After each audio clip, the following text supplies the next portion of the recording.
Hello students, आप सभी को जय श्री श्याम, जय श्री कृष्णा। आई होप सभी की अच्छी प्रिपरेशन चल रही होगी और जो अपनी सीरीज स्टार्ट करी है फर्स्ट ग्रेड 2022 के जो क्वेश्चन है उनके सॉल्यूशन आई होप अच्छे समझ में आ रहे होंगे। तो इसी सीरीज को आगे बढ़ाते हुए जितने भी अभी 2022 का जो पेपर हुआ फर्स्ट ग्रेड का, उन सारे जो भी अच्छे इंपॉर्टेंट क्वेश्चन मतलब लगभग सारे क्वेश्चंस का अपन सॉल्यूशन करना सीखेंगे, है ना। और उसी बेस पर आगे के जो अभी एग्जाम आने वाले हैं second grade Sanskrit department, first grade Sanskrit department, उनमें अपने बहुत ही ज़्यादा इम्पोर्टेंट रोल निभाएंगे। तो ध्यान देना बिल्कुल विद इन अपन 1 मिनट में यानी कि 30 सेकेंड यानी कि 1 मिनट के अंदर अंदर अपन कैसे सोल्व कर लेंगे इन सवालों को, ग्रेजुएशन वाले पार्ट को प्लस 11th-12th वाले पार्ट को। तो ध्यान देना, स्टार्ट करते हैं। सबसे पहले देखो जो क्वेश्चंस लिया हुआ है फर्स्ट ग्रेड 2022, मतलब जो भी क्वेश्चंस लूंगा ना अभी रिसेंट अभी जो पेपर हुआ है उसी क्वेश्चंस पर अपन डिस्कस करेंगे, उनका सॉल्यूशन अपन जानेंगे। तो क्या है अपने पास यहाँ पर दे रखा है, पहला क्वेश्चन दे रखा है, क्या दे रखा है, वक्र P बराबर एफ आर के लिए ध्रुवांतर रेखा के लंबवत वक्रता जीवा की लंबाई है। तो अपन को क्वेश्चन में ये दे रखा है, वक्र कौन सा दे रखा है, P बराबर एफ आर के लिए ध्रुवांतर रेखा के लिए लंबवत वक्रता जीवा की लंबाई बतानी है और ऑप्शन दे रखे हैं। तो नॉर्मल अपन को सबसे पहले जो ये सवाल करने से पहले देखो क्वेश्चन बिल्कुल 1 मिनट का है, सॉल्यूशन ज्यादा कोई लेंथी है भी नहीं। तो ध्रुवांतर रेखा के लंबवत वक्रता जीवा की लंबाई जो होती है, अपन जानते हैं ध्रुवांतर रेखा की लंबवत वक्रता जीवा की जो लंबाई होती है, मैं लिख रहा हूँ सूत्र क्या होता है, वक्रता जीवा की लंबाई का सूत्र होता है बेटा 2 रो cos फाइव। क्लियर है। तो नॉर्मली अगर अपन को सूत्र याद रहेगा इसका तो अपन सवाल अच्छे से कर सकते हैं, वरना गलत होने के चांस डेफिनेटली होंगे। अब 2 रो cos फाइव होता है। अब अपन जानते हैं ये कौन सी समीकरण P और R में जो संबंध होता है वो कौन सी समीकरण होती है, पेडल इक्वेशन होती है। पेडल इक्वेशन जो P व R में संबंध होता है। तो अपन एक जानते हैं, दो फॉर्मूले जानते हैं। रो यहाँ पर क्या आ रहा है, एक तो रो आ रहा है, रो का मान रखेंगे तो रो बराबर पेडल इक्वेशन के लिए रो बराबर क्या होता है, are D R by D P. Clear है। और एक और अपन संबंध जानते हैं P बराबर आर साइन फाइव। क्लियर है। तो ये पेडल इक्वेशन पतिक समीकरण में अपन दो संबंध जानते हैं, P बराबर आर साइन फाइव होता है और रो बराबर are D R by D P होता है। अब सबसे पहले देखो ये P बराबर एफ आर दे रखा है, तो P बराबर एफ आर के लिए P बराबर, चूंकि P बराबर एफ आर दे रखा है और अपन को यहाँ पर D R by D P निकालना है, तो यानी कि मैं डी आर के रेस्पेक्ट में डिफरेंशिएशन करता हूँ तो क्या आएगा, एफ डैश आर। अब सारे मान कुछ भी रखना है, सूत्र में रखना है। तो अतः इसको मैं ऐसे लिख सकता हूँ कि 2 सूत्र में रखूंगा तो 2 रो का मान क्या आ जाएगा अपने पास, R D R by D P, और cos फाइव को मैं साइन में चेंज कर सकता हूँ तो 1 minus sine square five. Clear है। कुछ भी नहीं, नॉर्मल अपने पास सवाल सॉल्यूशन सिंपल वाला सवाल है। वक्रता जीवा की लंबाई का सूत्र पता होना चाहिए अपन को, और क्या होता है सूत्र 2 रो cos फाइव। अब रो का पेडल इक्वेशन के लिए बात कर रहे हैं, यहाँ पे पदिक समीकरण दे रखी है, फंक्शन p बराबर एफ ओ आर दे रखा है, यानी कि पदिक समीकरण के लिए अपन जानते हैं वक्रता त्रिज्या होती है रो बराबर are D R by D P, और एक और संबंध होता है पी और आर में संबंध होता है p बराबर आर साइन फाइव।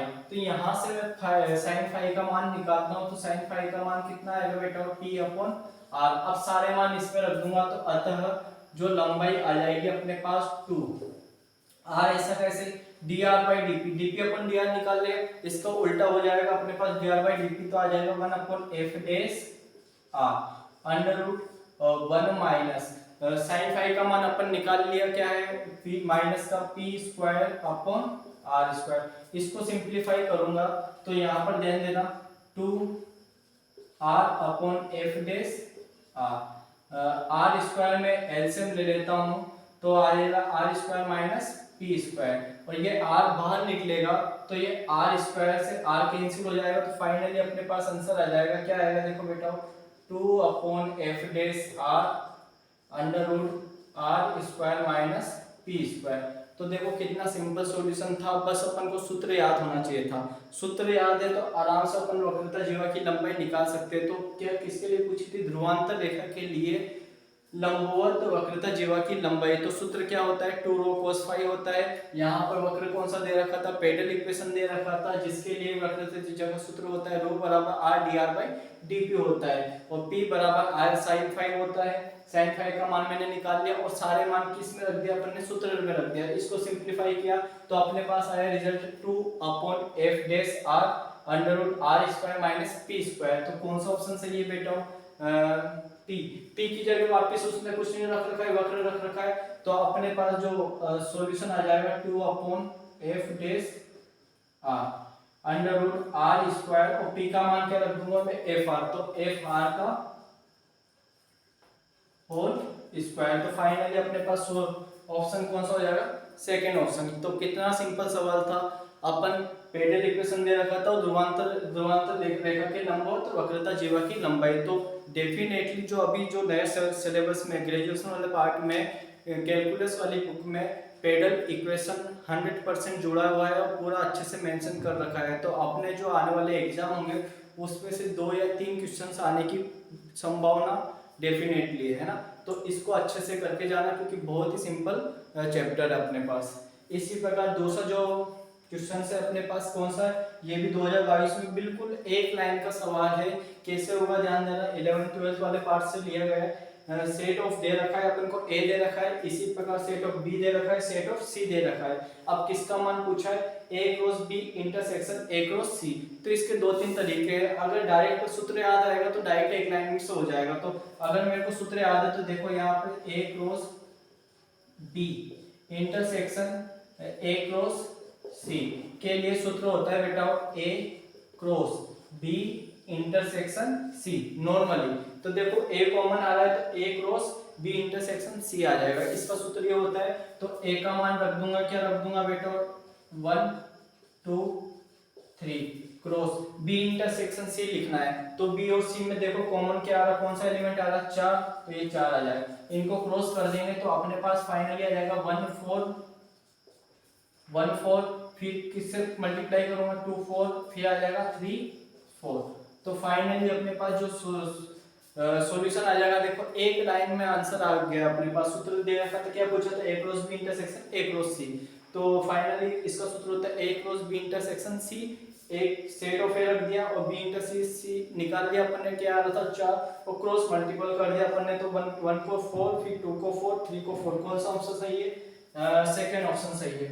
तो कितना सिंपल सॉल्यूशन था। इसी सवाल अगर ये सवाल अच्छे से वहां पर हो जाते हैं तो अपने एक नंबर भी नहीं कटेगा। क्लियर है?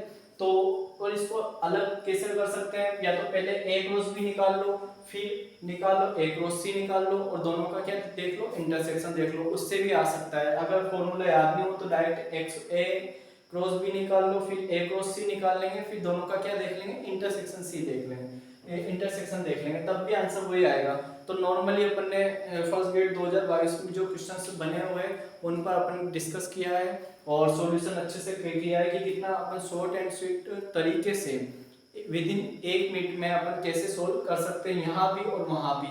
तो कोई ज़्यादा लेंथी क्वेश्चंस नहीं बनेंगे और बेसिक अगर अच्छे से कंप्लीट होगा तो बिल्कुल अपन सेकेंड ग्रेड जो अभी आगामी एग्जाम है उसमें आराम से questions upon attempt number of questions अच्छे से अटेम्प्ट कर सकते हैं। बस चलते हैं बेसिक अच्छे से होना चाहिए, प्लस फॉर्मूले और प्लस प्रैक्टिस। जितनी ज़्यादा प्रैक्टिस होगी उतनी ज़्यादा अच्छा होगा, और थ्योरम जो होगी जितनी ज़्यादा स्टेटमेंट याद रहेंगे उतना ही ज़्यादा बेनिफिट होगा। इसी प्रकार अभी जो कुछ दिन बचेंगे उनमें मैं क्विक रिवीजन स्टार्ट करूंगा, जिसमें एब्स्ट्रैक्ट अलजेब्रा की थ्योरम इम्पोर्टेंट, रियल एनालिसिस की, प्लस जो अपने पास फॉर्मूले बनते हैं उन पे, तो वो एक साथ रिवीजन अपने साथ हो जाएगा।